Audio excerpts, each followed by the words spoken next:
এবারে বিকিনিতে কারিনার রৌদ্র স্নান, ছবি তুলতেই তা নষ্ট করলেন সাইফ। পরনে বিকিনি, চোখে সানগ্লাস, মুখে নেই কোনো মেকআপের ছোঁয়া। সমুদ্রের ধারে এভাবেই রৌদ্র স্নান অবস্থায় ছবি তুলতে মুখের সামনে ক্যামেরা ধরেছিলেন অভিনেত্রী কারিনা কাপুর। কিন্তু ছবি নষ্ট করে দিলেন সাইফ আলী খান। পরিবার নিয়ে ছুটি কাটাতে লন্ডনে গিয়েছেন কারিনা। সেখানে একটি সমুদ্র সৈকতে যান তারা। সেখান থেকেই একটি ছবি পোস্ট করেন অভিনেত্রী। তাতে দেখা যায় সমুদ্র তটে শুয়ে আছেন কারিনা, তার পরনে নীল রঙের বিকিনি। কিন্তু ছবি তোলার সময়ে অজান্তেই পেছন থেকে এসে দাঁড়িয়ে পড়েন সাইফ। শার্টলেস সাইফের পরনে নীল রঙের শর্টস, চোখে সানগ্লাস। এই ছবির ক্যাপশনে কারিনা লেখেন, ছবি নষ্ট করলেন যিনি তার সঙ্গেই এই ছবি। লন্ডনে কারিনা সাইফের সঙ্গে বেড়াতে গিয়েছেন তৈমুর জে।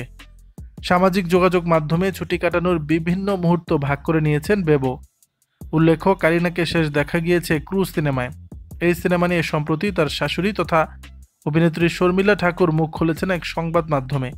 তার মতে এই সিনেমাতে কোনো যুক্তি নেই, তবে এই সিনেমায় 3 নারীর মধ্যে বন্ধুত্ব খুব ভালোভাবে তুলে ধরা হয়েছে। তিনি জানিয়েছেন নারীদের জন্য আরও এই ধরনের সিনেমা তৈরি হওয়া উচিত। দর্শক, বিষয়টি নিয়ে আপনাদের মতামত জানাবেন নিচের কমেন্ট বক্সে।